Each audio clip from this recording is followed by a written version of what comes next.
We are. Yes, we are live. Hold on. Before you do or say anything, let me say something now, Nev. Okay. Ha ha! I didn't start off with you muted for 30 minutes. But Discord is being weird. Well, ladies and gentlemen, while we get this figured out, welcome to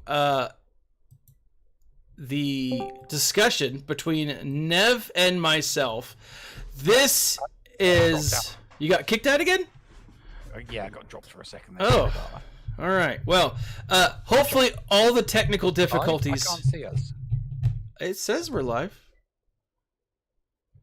I mean, I'm watching, and a video just popped up. Yeah. So, there it is. As you can see in my, can you see that beautiful thumbnail that I just created?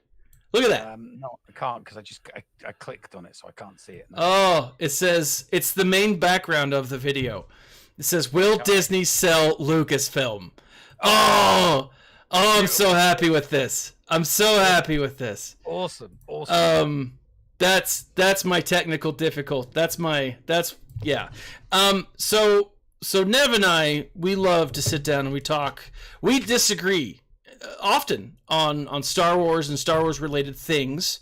Nev, your background, for those of you who've never watched us, tell me how you started with Star Wars. What's your fandom like? Your fan history like? Oh, I've been a Star Wars fan since I was a kid. The thing is, I'm a different generation. I'm one of the older generation fans. Yeah. Not the original generation. I'm the kid. I'm a child of the original generation that were adults and grew up with it as it happened. When the first movie came out in '77, I wasn't even born. I wasn't born until '78. Mm-hmm. So, it was my parents going to watch it. Yeah. And my grandparents. I was like the first generation afterwards. So I was a kid. So my first experience of it is as a kid. Yeah. So I got to experience Star Wars as a child. My parents and grandparents didn't get to. Yeah. There's a difference. The experience is different depending on what generation you're from. Absolutely. To first experience Star Wars as a child gives you a different lifelong experience of Star Wars than if you are from the generation where it just arrived. And likewise, I would also say that is going to be exactly the same for every other generation afterwards. For my generation, I'm the second generation. The Rambam's generation is more geared towards the prequel trilogy. Yep. And you see that in the way that they have a greater affection for the prequel trilogy, sure, than the original trilogy. We're original trilogy generation, and so on and so forth. So movies when I was a kid, and then obviously nothing. Don't get me wrong. I never bothered seeking out the Christmas special. I tried, but that was before the days of the internet. And but because I was a kid in the '80s, obviously I watched the Caravan of Courage, and the Battle for Endor, the two Ewok movies, and then there was like nothing. Yeah, there wasn't a whole lot. I remember being in a bookstore looking for graphic novels. I think I was in a W.H. Smith's. I was only a teenager, and I was looking for graphic novels because I was into comics. I'd all heavily into Dark Horse and DC and stuff like that when I was in school. And when I got out of school, I kept up with the graphic novels, and I came across Truce at the book, the extended universe book by Kathy Tyers, Truce at Baccarat. Yeah, that was my first, and I thought, hang on a minute, what's going on here? And I look up the bookshelf, and there's loads of them. There's loads of Star Wars books, and I'm like, how did I not know this? Yeah, I knew it. How did I not know about the books? And I completely stopped looking at the graphic novels and moved over to the books. And I think I read Truce at Baccarat, the Thrawn trilogy, and the Kevin J. Anderson trilogy, the Jedi Academy trilogy. Oh yeah, I read yeah. those. I read those. I read all 7 of those books in 2 weeks. Yeah. It literally took me 2 weeks. Yeah. The Thrawn trilogy, took me 3 days. Oh, because it's so good.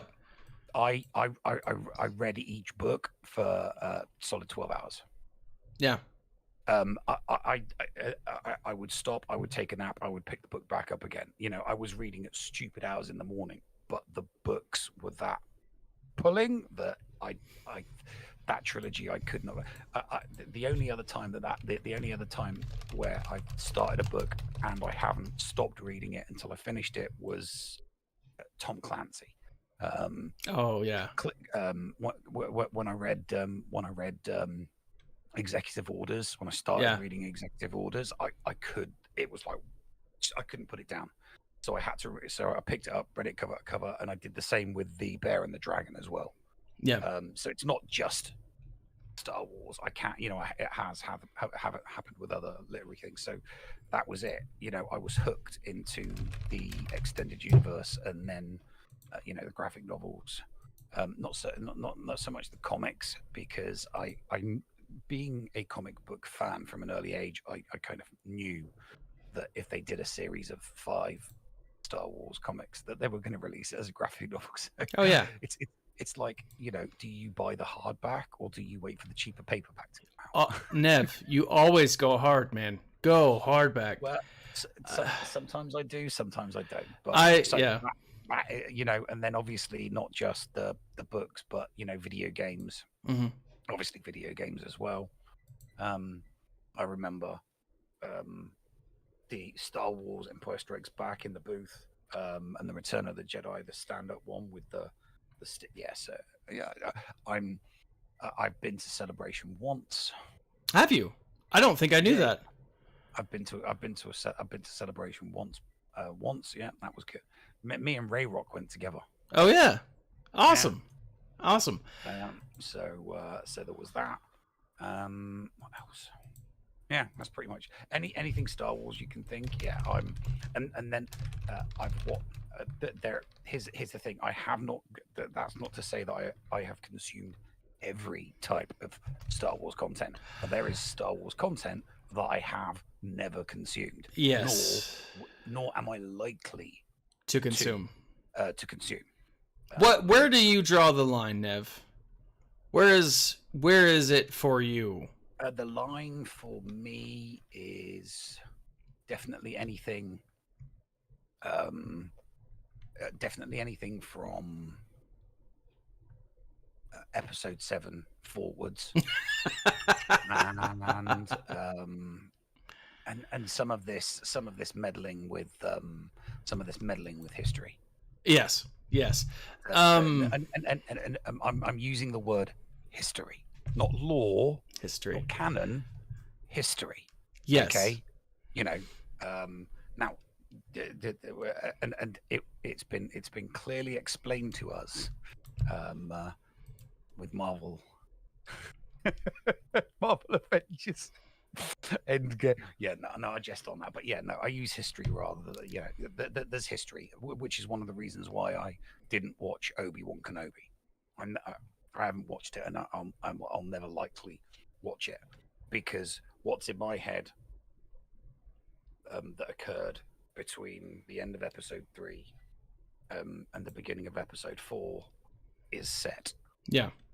It's already set in my head, because I have read books and I have read stories for that time period, and I know 100% for sure from the various different spoilers and the bits and pieces that I've heard regarding the show that it has nothing to do with the history that I have of that time period in the Star Wars universe. It doesn't. And I did not. I do not. It's one of the reasons why Paul and me have always had this backwards and forwards about the new Thrawn trilogy. Yeah. Which I have not yet read.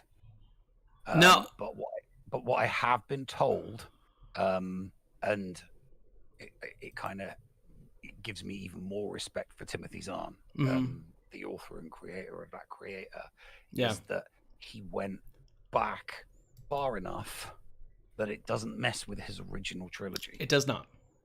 It doesn't mess with his original trilogy. Which is impressive as a writer to see that. And here's the thing, it also doesn't mess with Thrawn's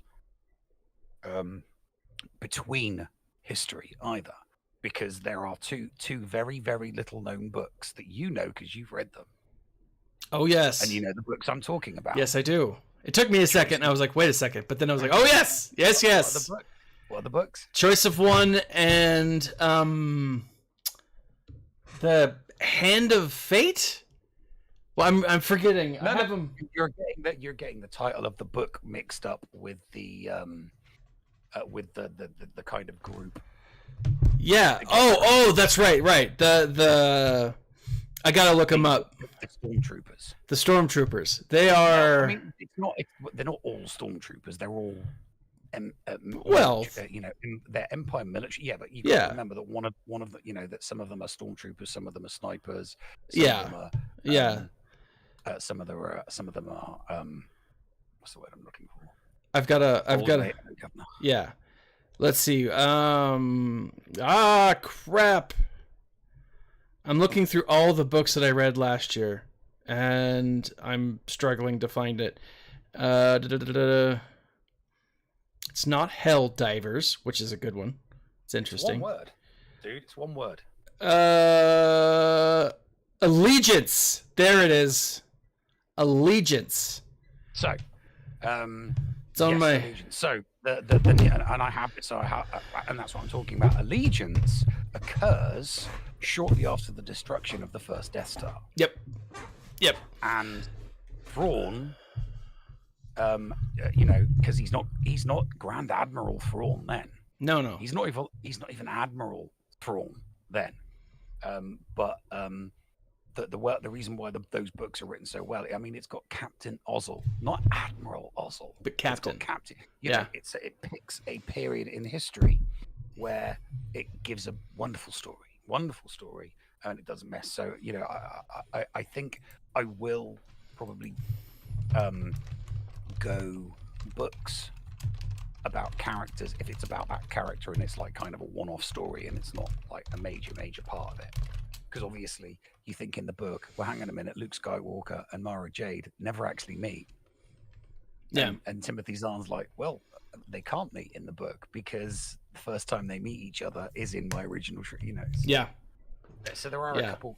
There's a couple of exceptions to the rule. True. But that's what they are, exceptions to the rule. So I'll sum up mine a little faster than Nev. I like you said right at the beginning. For me, I grew up with the originals, but I didn't watch them. Like I knew they were there, I knew what they were, but I wasn't a huge fan, and like I was always outside playing and goofing off and doing stupid things. But when the prequels came out, I saw the prequels and I was like, oh, these are cool. I really like these. These are fun. I got really into it, for a little bit, but then it kind of died down. But for me, what sold it was a friend of mine introduced me to the Wizards of the Coast board game, Star Wars miniatures. And he destroyed me. We played so often. We played like every couple weeks, and we'd play for days at a time, and he would just destroy me, and I felt hurt.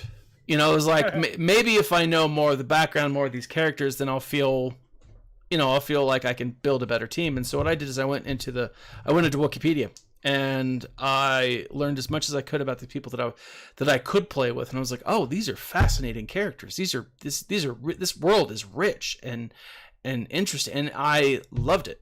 I just fell in love. And from then on, it was just like Star Wars.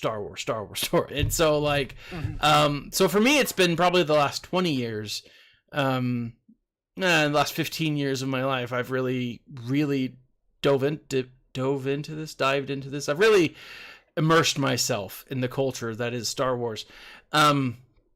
So let's talk about this. Let's first off talk about what we do know, right? And we'll list as much as we possibly can. So Audrey in the chat asked, "Have we heard from a source?" And the short answer is no. We'd heard. No, this is just chat. This is chatting. It's just pure speculation. So based on conversations that have actually happened. Yes. So there is a streamer that we both love. The DVD overlord, Dictor Van Doomcock, which is a great name. All hail the future ruler of the earth. Future ruler of the earth. And he has sources. He and some other people have sources. And the other one's Mr. Pasha. Yes. The guy that used to Kevin? work at Disney. Is it Kevin Pasha? Might be, yeah. I don't remember his name. But he has contacts on the inside. Yeah. On the inside. And so he used to work at Disney. Yeah. And so both of them have been reporting on different sides of this story. And so the story is that Bob Iger has replaced Bob Chapek, who originally replaced Bob Iger because Chapek wasn't doing a good job. And Disney was hemorrhaging money. Iger was brought back in, and his goal is it's something like he's got to recuperate something like $3 or $4 billion. It's a crazy amount of money. And it's just because Disney Plus hasn't been making the money that they've thought it would. It's outperformed what they thought it would do, at least outwardly what they thought it would do. It's not outperformed what they want it to do. It has, and that, you got to remember, that's across the board. Yeah, across the board. That's not just in the US. That's all their properties globally. Yep, globally, and that's key. You've got Disney cruises globally. You've got theme parks globally.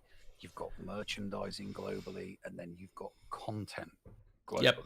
And everything's taking hits. Yep, everything. Everything's taking hits. So it's not just Star Wars. Well, it's okay. But there is one exception to the rule. Soccer. No, Spider-Man: No Way Home. That's the exception to the rule. It did really well. It made a lot more than it cost to make. Yeah. The profits on that movie were huge. Yeah. And that's the exception to the rule because nothing else that Disney is involved with. You know, they're not 100. Obviously, it's a Sony movie, but you know, it's still Disney property. You know, they've got to make a cut. I mean, their cut is small. Sure. But you know, to have someone do a movie with a property of yours, partially kind of thing, sort of, you know, it's all a bit ambiguous. Yeah, There, you know, sometimes there are exceptions to the rule. Spider-Man: No Way Home is an exception to the rule. Yeah, but they can't farm everything out and just hope that everything turns out like Spider-Man: No Way Home. Yeah. And so recently there were rumors that Kevin Feige and Kathleen Kennedy were both called into a meeting separately, like on individual meetings with Bob Iger, and essentially were said, justify your life, right? Justify your existence here at this company. And then, and this is what was this is what was being reported by Doomcock and Piaget. That's not right. Piaget's a educational scientist. Peggy, I forget his name. The other guy. Who are you talking about? The other guy that leaks the information, that provides Kevin P. Oh, Pasha. Yeah. Pasha. Both of these were rumors. So they're at least both reporting on this, and the report is Feige is given a specific dollar amount and says your directors need to hit this budgetary and go no more. You have this is your ceiling. You cannot go over it. You're allowed to do X amount of movies and X amount of TV shows a year, and they have to meet these budgetary requirements. Yeah, that's it. You've been told that's the way it goes. Anybody gives you any grief for it, there's the door. You know, there's the door. Yeah. And so here's but the Kathleen Kennedy one was different. Yeah, the Kathleen Kennedy one, it wasn't. What was the Kathleen Kennedy one? The Kathleen Kennedy one was nothing. It was, yeah, Indiana 5's yours. Go ahead, crack on, keep going. Yeah. So nothing. As if, you know, that was it. Like, yeah, just out the door. Yeah, go ahead. You know, Indiana Jones 5, yours. Go finish it, get it done. Away you go. That sort of thing. Yeah. But with Indiana Jones, one thing we do know, or at least that is rumored, is that there was a TV show, a Disney Plus TV show, that was supposed to bridge the gap between the movies, kind of like a young Indiana Jones, but not with River Phoenix, something to that extent. No, it was supposed to be a bridge between the Indy 5 movie and the Indiana Jones TV show that was going to star Phoebe Waller-Bridge. Oh, okay. Yeah. A female lead. But that's not happening. But that's not happening anymore. That got scrapped as well. TV show. The TV show, not Indy 5. Although there were some rumors that Indy 5 would be postponed, but and like I said, this is information. This is information that was gleaned from two different sources, from two different people that are friends, and they didn't know until they had a conversation with each other that these two things kind of, you know, in Kevin Pashard's head, said something. Yeah. Because if he'd known, he only knew one thing, but then when he heard about the other thing, it was like something went off in him. And he talked about how because he's part of Disney and because he's been part of that upper management infrastructure himself, he knows what the protocols are in situations like this. Well, and he pointed out that, you know, when things like this go down, and if your boss comes to you and says, right, this is what you're doing, this is how you're doing it, these are your limitations, this is your budget, this is what I want to see from you, go do it. That means that the boss is, you know, you're still wanted, you know, nothing's happening to you, but you're being tightened up. And you're being watched, you know, your budget's being watched a little bit closely. Yeah. And if your boss comes to you, you know, if you have a meeting with your boss and your boss is like kind of like, just crack on, what, you know, it's kind of like you're not important. Yep. You know, it's like kind of, you need to finish what you've started because it has to be finished. But you know, I'm not having a conversation with you about the future. Yeah, so it's the lack of conversation about moving forward, and that made Mr. Pashon think, hang on a minute, you know, is there the possibility of selling off Disney? Here's the thing: it's not just Disney selling off. It's not just about selling off Lucasfilm, because obviously that's what the rumor is now. Yeah, the rumor is, and the speculation is that, you know, Disney's up for sale.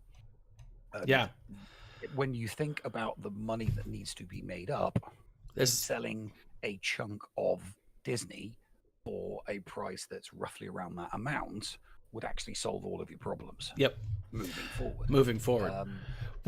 And here's, you know, because it's not like they're going to get $3 billion for Pixar. You know, they're not going to get $3 billion for their theme parks. No, you know? No. But they would get $3 billion for one of their IPs. Yeah. So here's the thing though, like with Lucasfilm, like you have to consider that they've put in a ton of money. They've invested a ton of money into this property, and while there's some revenue that has come out of it, overall it's not been great. And the reviews, whether it's, here's the thing, whether it's good or bad, it's still an asset. Yeah. And it's an asset that Disney owns. So it's not just about selling the IP, it's about selling everything. Yeah. You know, it's like, to potential buyers of Lucasfilm, it's like you're not just getting Star Wars. Yeah. You're getting everything that comes with Star Wars. Yeah. Well, here's... So it makes it a more attractive purchase. you know, we're selling you the rights to make more Star Wars stuff, but you don't own any of the stuff that we own. No one's going to buy that. Yeah, no. Well, no one's going to buy that because everything that came before must also be included in the price. True. Well, here's one of the things that's interesting is if you look at, are they willing to make changes? Are they willing to make adjustments? The answer is absolutely yes. And how do we know that? Well, we know that because they've already started doing that with the video games. Whoops, hit a button. Like originally, EA was the only company making Star Wars games. They had a kind of a thing on it for 10 years. A contract for 10 years.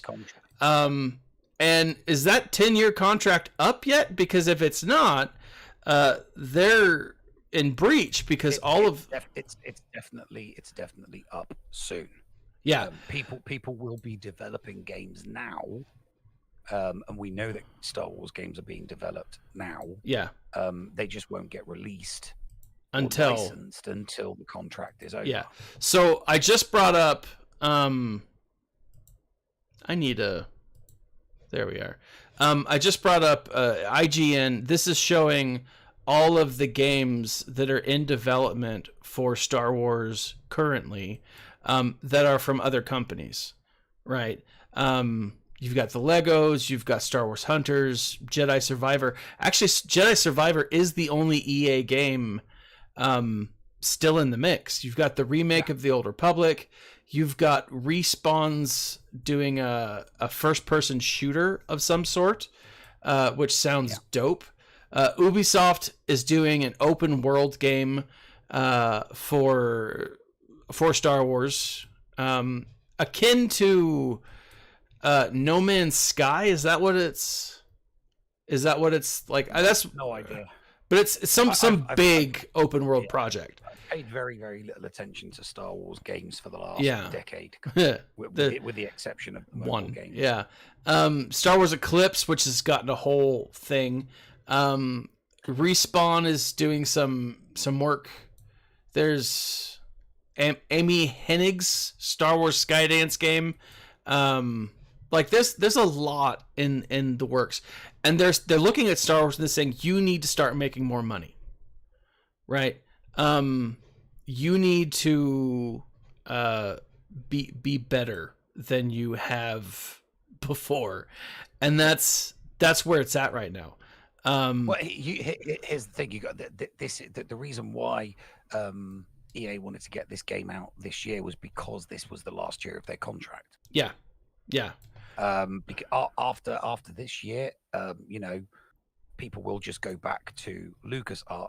Anybody will develop a game, and they'll just go back to LucasArts for the licensing. Yep. And LucasArts needs to do very, very little, and just ka-ching, ka-ching, ka-ching, ka-ching. License as many Star Wars games as possible, and just live off the royalties. And I think that's what they're going to be doing. I think you're absolutely right. And that again makes Lucasfilm attractive financially to somebody that might think, you know what, if say you're some random billionaire or you're a studio that has billions, and you think, you know what, if I buy that, it doesn't matter what direction I go, I've got the original assets. And then, all the original assets. Because if I was buying it, I would be thinking to myself, okay, we've got thousands of Star Wars stories. Yeah. Let's start making some Star Wars. Let's start making something. Well, here's the thing. What is it? I engaged with another Star Wars fan on Twitter the other day, and they tweeted about how why can't some of this content be made into comics? And it was a photograph of the legacy of the Force books and a couple of the other extended universe series, and I added to that, hang on a minute, what about animation as well? And that's a photograph of my bookcase. If there's one thing that Warner Brothers did right with DC, it's their animated division.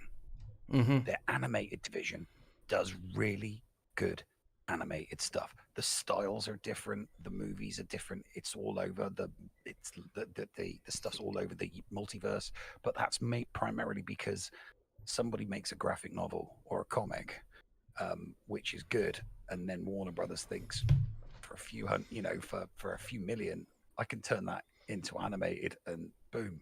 Yeah, all of a sudden, and yeah, like that's the thing is like, I mean, that Red Sun. I'll give you a perfect example of it. A graphic novel that I hadn't read and didn't know existed was made into was made into an animated movie, and it was it was Superman Red Sun. No, are you kidding me? It's basically the no. I know the premise. Superman does not land in Kansas. Kansas. He lands in Russia. Yeah, the everyman who's not an everyman lands in communist Russia. Yeah. It is. Have you read it? Or watched the film? I watched the film. Oh, see, that's just it. That's what I'm talking about. It's so good. That is an excellent story, right? It's an excellent story, and I wouldn't have known about it had I not watched the animated movie version of it. Yeah, now, I've got 2 copies in my classroom. Disney Plus has, don't get me wrong, it's got a lot of back catalog stuff on it. It's got a lot of old 80s and 90s cartoon stuff on there, but not a lot of new stuff. When it comes, there's very, very little Star Wars. Hold on, Nev. Yeah. Because I want to buy something on my.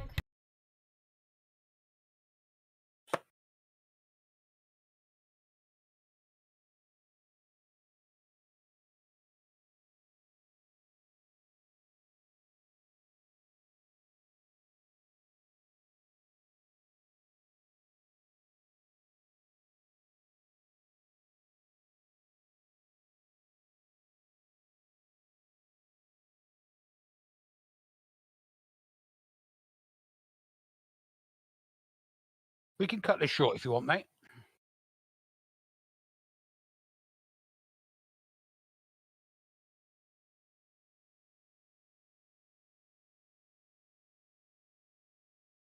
So, I mean, so if Warner Brothers wants to buy Lucasfilm, yeah, that's I wouldn't be upset with that, because the animation division at Warner Brothers will be like, absolutely. I'm sorry, how many books and graphic novels have we got to work with? Yeah, so good. 1,000s.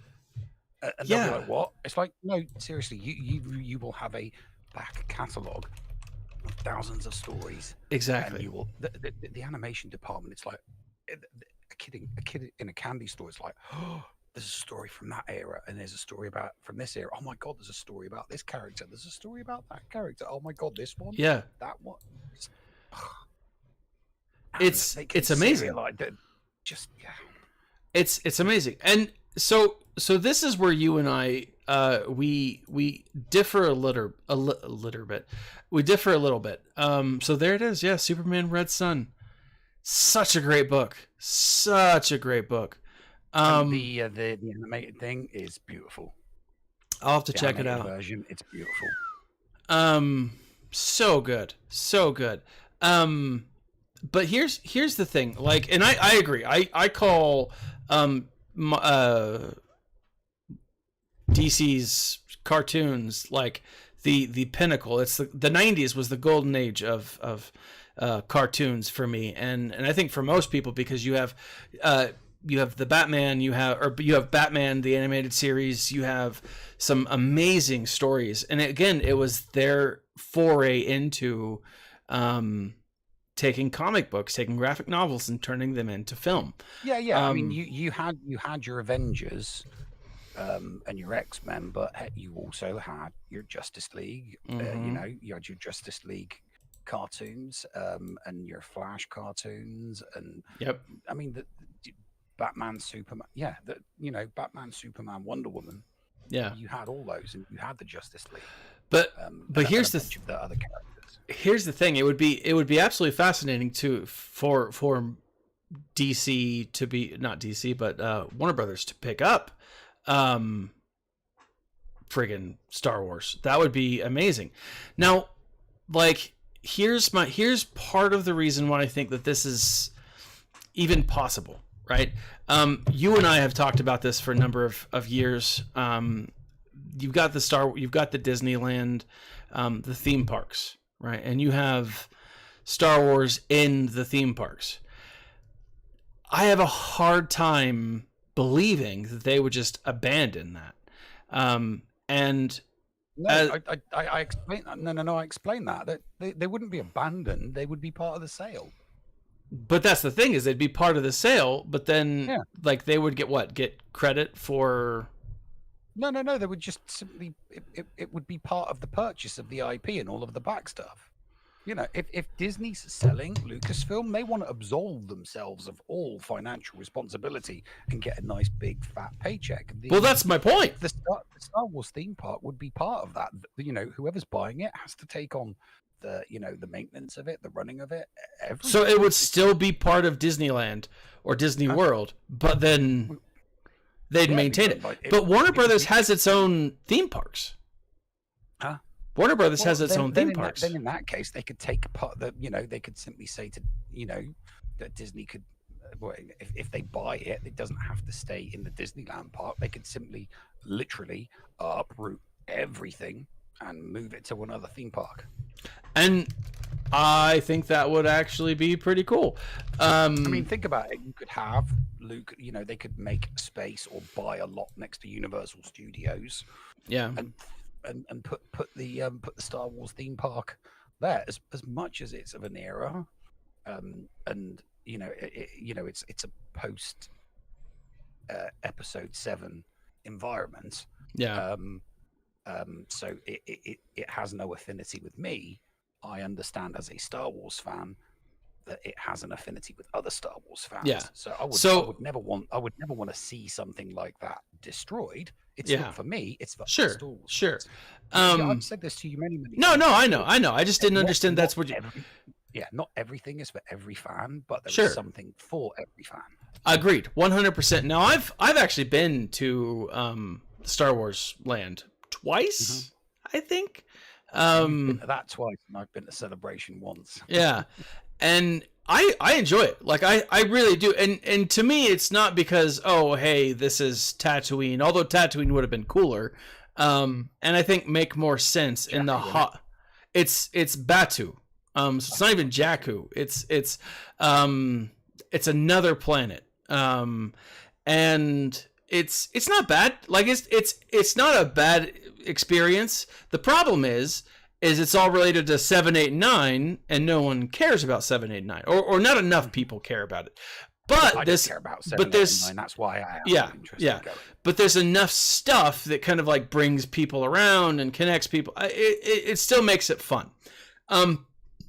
Having said that, now, like I've heard a lot of other rumors, and actually just before we came on tonight, I wanted to review kind of like this conversation between Cameron Pasha is his name. Cameron. Yeah, I knew it started with a K. And Doomcock, but I also looked at the Den of Nerds. Now, they're over. They do some pretty good reporting on Star Wars and nerd related stuff. But so the Echo Base. Yeah, Echo Base too does great. I love is it Coach at Echo Base? Mm-hmm. I just love his very soft melodic voice. It's so cool. It's like a radio voice from the 1950s. Yeah, I love it. Yeah, I love it. But over at Den of Nerds, they were talking about some of the problems that have been going on with this season 3 of The Mandalorian, and how it's so different from a lot of the other things. And it was interesting because unrelated, I was sitting on the toilet. I mean, I was doing something earlier today, and I was reading the news, and the article that I was reading was that he was asked, and by he, I mean Jon Favreau was asked flat out, who's responsible for The Mandalorian, right? And he came right out, and he's like, buck stops with me. he's like, I'm not getting pushback from Disney or Lucasfilm. He's like, it's my baby. And I was like, okay, Jon Favreau though he's a player of the Hollywood game, right? And I view him as a pretty upstanding guy. So like, he wouldn't throw someone else under the bus, even if there was someone else to throw under the bus, right? Because we do know that Kathleen Kennedy axed Gina Carano, or said no to having her being brought back for season 3, which is stupid, in her own TV show. They publicly, not privately, shamed her. No. I was going to say it was basically saying your services are no longer needed. required, without having to say your services are no longer required, which is stupid. Which is one of the dumbest, most ridiculous moves. Well, it's unprofessional. I think they've ever. It is totally unprofessional. Yeah, it's absolutely unprofessional. Yeah, it's what Here's the thing. When you are, I mean, she might have been not directly employed by Disney. She might have been a third-party contractor, and contracts for permanent employees and contract employees tend to be a little bit different. Yeah. In the sense that, if you're a contract employee, you can pretty much be let go without any notice whatsoever. Yeah. But it's given as a courtesy. And when you're an employee, you can't just be summarily dismissed unless it's in your contract that you can be summarily dismissed. But being summarily dismissed requires your immediate boss to actually physically say that to you. Yeah, which is not what happened. Otherwise, it has to go through HR. Yeah. All that happened was an innocuous statement was made, and that was it. Yeah, that's it. Not by her, somebody, saying something. Yeah. Someone saying, "Oh, she's been fired, and this, that she's not going to be getting you." And at the time, it was like, "What? This is ridiculous." Yeah. And it was the thing is, it was a bad financial decision to make. Oh my gosh, it backfired because she's a great character. She's a great character. She's a strong female lead at a time when people want strong female leads. I mean, not that people didn't ever want them, but she's a good character and well written. The final scene of season 3, right? 3 or 2? 2, sorry, 2. The final scenes, the final act of the final episode of season 2 was what woke people would call woke, without it being woke. You had 3 badass females with mixed representation, doing something, and nobody thought about it because it was a really, really good story. It was brilliant. Exactly. It was a good story. It was believable because we'd watched we knew about the Ming-Na character, we knew about the Gina Carano character, we knew about the boat. These are 3 strong female characters with backstories. Yeah. That we know. So when we see the 3 of them just decimated, just destroying people, this is totally believable because we've seen Bo-Katan in action, we've seen Gina Carano, Cara Dune in action, we've seen Fennec Shand in action. We've seen those characters in action, and we know about them. So that moving forward, that's a good idea. And then it's like, okay, this character that you've got invested in, sorry, you're not going to see them in the show anymore. And I still think I said it way back then, and I'll continue to say it. She will reprise the role again at some point. At some point, she will reprise the role. Lucas put it this way: if Lucasfilm was purchased by somebody else like Warner Brothers, you don't think for a second that the animated content that included the character Cara Dune is going to be in an animated show? Of course she absolutely would. If you wanted to be like, okay, we're going to do the Rangers of the New Republic spin-off, but we're going to do it animated because we're Warner Brothers and we're shit hot at animation. Yeah, we're good at what we do. Yeah, and what do you think and who do you think they would get to do the voice for an animated version of Cara Dune? Oh, they'd get her to do it. They'd be like, yeah, Gina, could you do us a favor and we'll hire you to reprise the role of Cara Dune. We need you to do. We need your voice because we're doing an animated version of the TV show that you were originally planned to do. Yeah, absolutely. You do not come up with the principle of a spin-off for a character that you don't think is going to sell. They weren't talking about a spin-off for any other character. They were talking about a spin-off for her, Cara Dune. Halfway into season 2.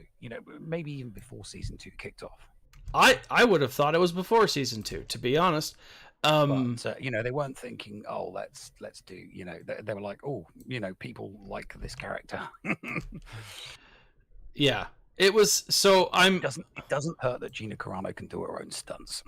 It, I think, helps that she can. That doesn't make me love Buffy the Vampire, Sarah Michelle Gellar as Buffy the Vampire Slayer any less, despite the fact I know she didn't do any of her She stunts. didn't do any of her own stunts. I haven't seen Buffy in the longest time, but did you know that Pedro Pascal was on Buffy the Vampire Slayer? He has a role. What character? I don't know. I haven't seen Buffy in years, and so I'm not. I have to IMDb that now. Like, that is, I saw that the other day, and I was like, oh, really?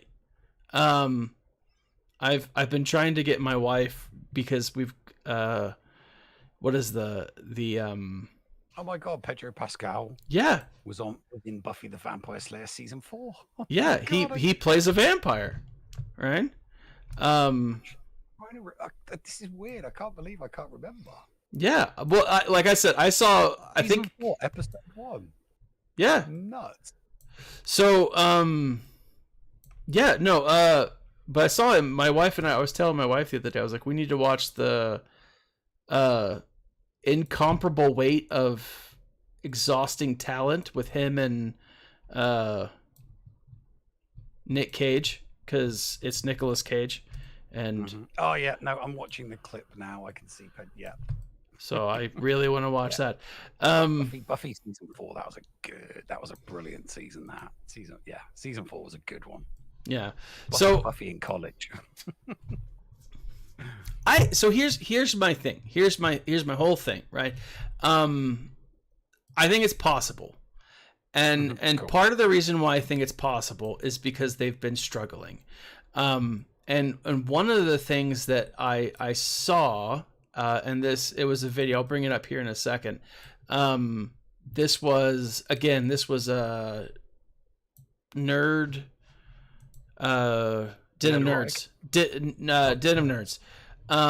He was talking about that Pedro Pascal was wanting to take his helmet off more in The Mandalorian.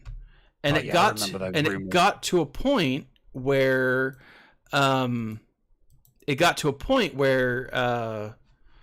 they were like, well, he wasn't showing up like to work. Like he was like, because he doesn't need to, right? He doesn't need to show up.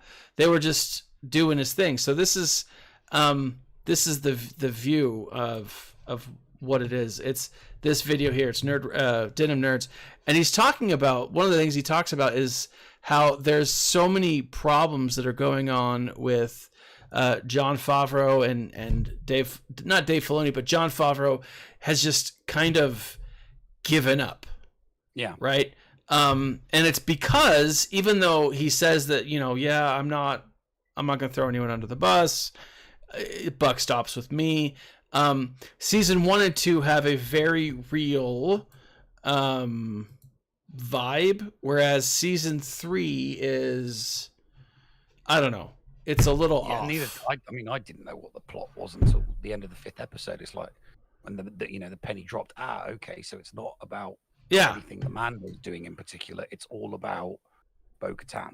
Yeah, And so yeah. exactly. And I was expecting the bait and switch to be an Andor, right? no, and I was expecting the bait and switch to be Mon Mothma, because it was a bait and switch I was looking forward to, because I really think that she is a great character. She's a character that does deserve her own show. But it's like, no, it was Andor. I'm like, you should have just done Mon Mothma and had Andor. Oh, look, Andor's, of course, it's the same time period as that. So it should have been about Mon Mothma, and it should have been Andor cameoing. So there was a bait. I was not expecting a bait and switch with, with the Mando, with Mandalorian, and I wasn't expecting. It's like they're joined at the hip at the moment. It's nuts. It is. Like, I don't remember who sidekick. He is the sidekick. He's the sidekick in his own show. It's he's supposed to be the main protagonist, but right now the protagonist is Bo. Yeah. Well, so here's the thing, and here's at least a logical. He needed to be rescued twice, for Christ's sake. Yeah. By her. Yeah. So here's the logic behind that, right? So, Kevin, we know that there are some issues with KK over there at the top. Kathleen Kennedy, she got rid of some people, and she said, well, we need a character. Well, Jon Favreau's kind of like, well, what do I do?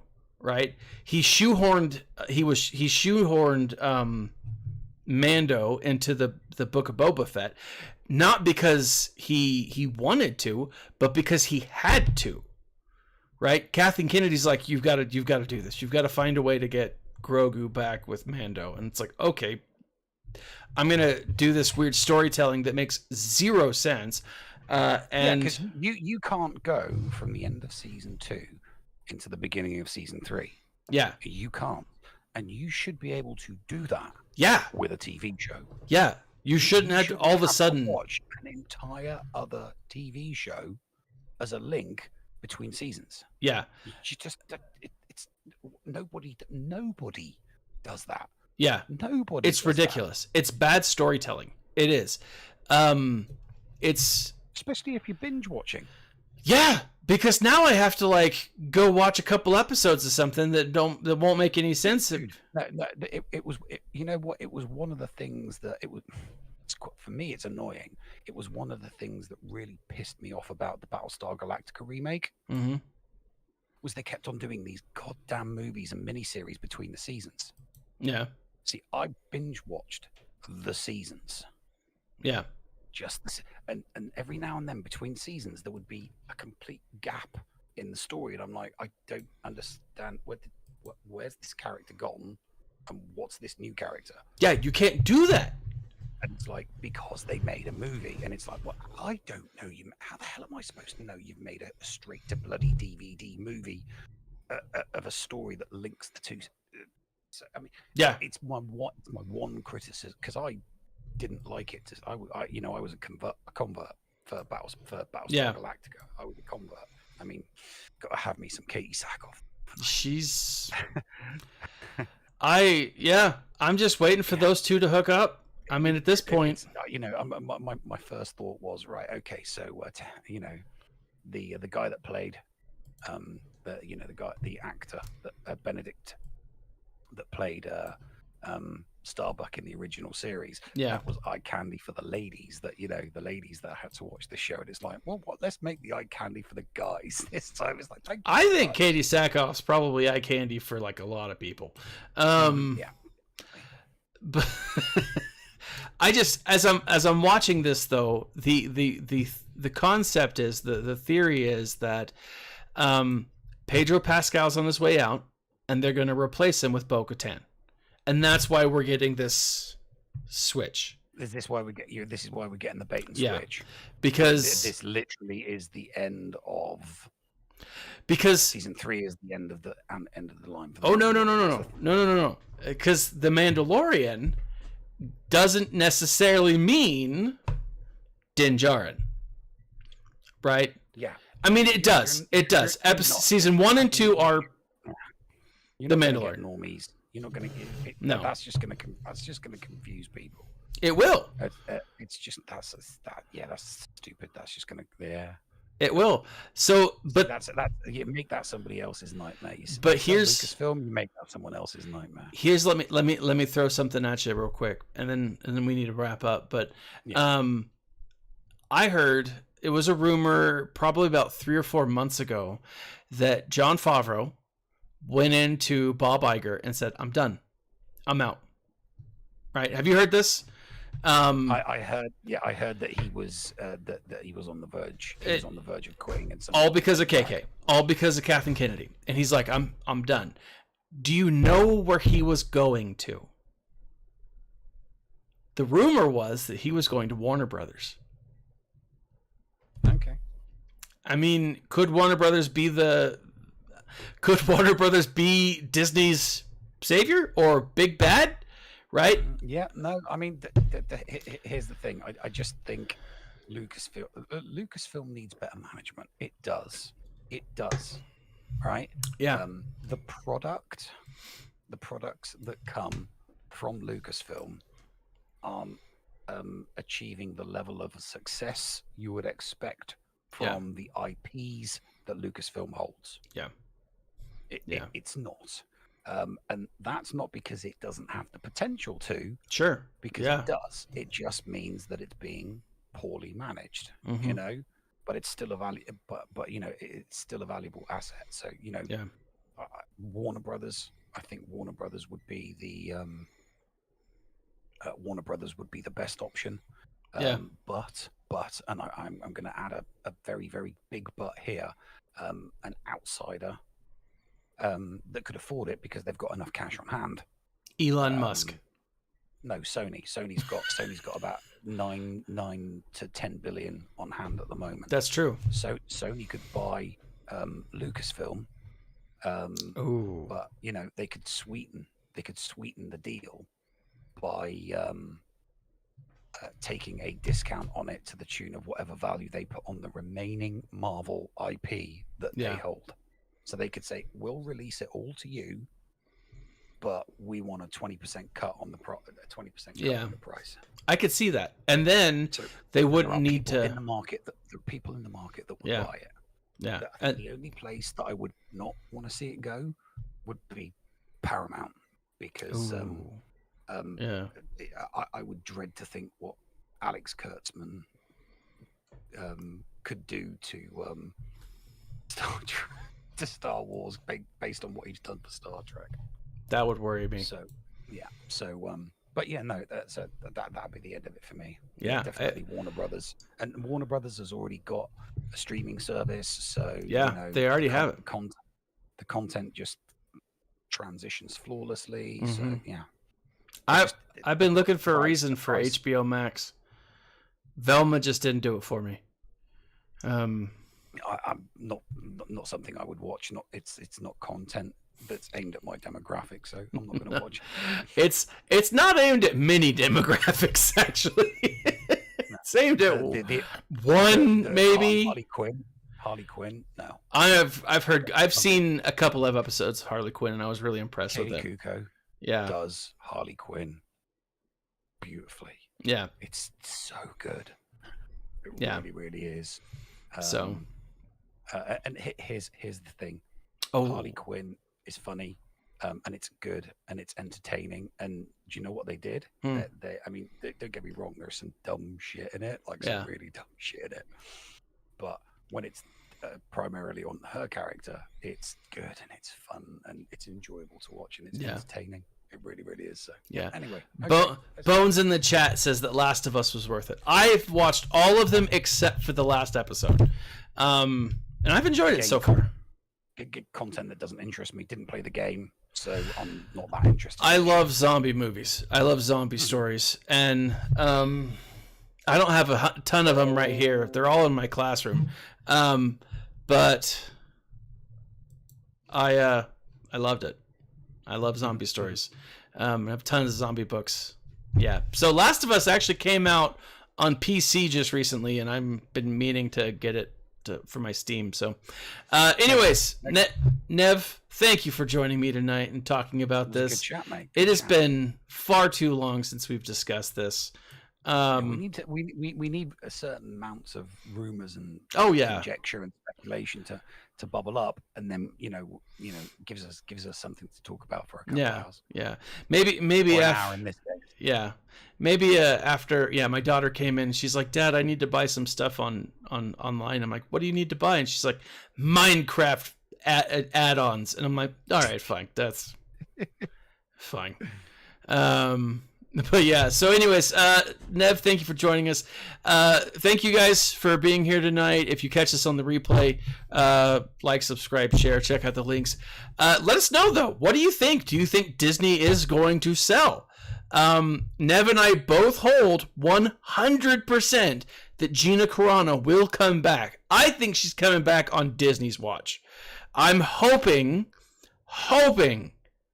that this week for Star Wars Celebration, it's going to all be about Kathleen Kennedy and how great she is and how wonderful she is, so that the rumor that this is her big send-off is true and she is gone, and then Star Wars doesn't have to be sold necessarily, but we'll see.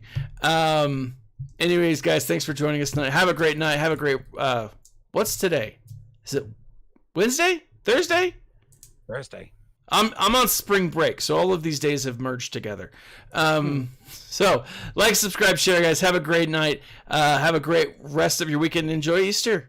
Don't eat too much candy. And this has been Thaddeus and the Nev signing off. Have a great day, guys.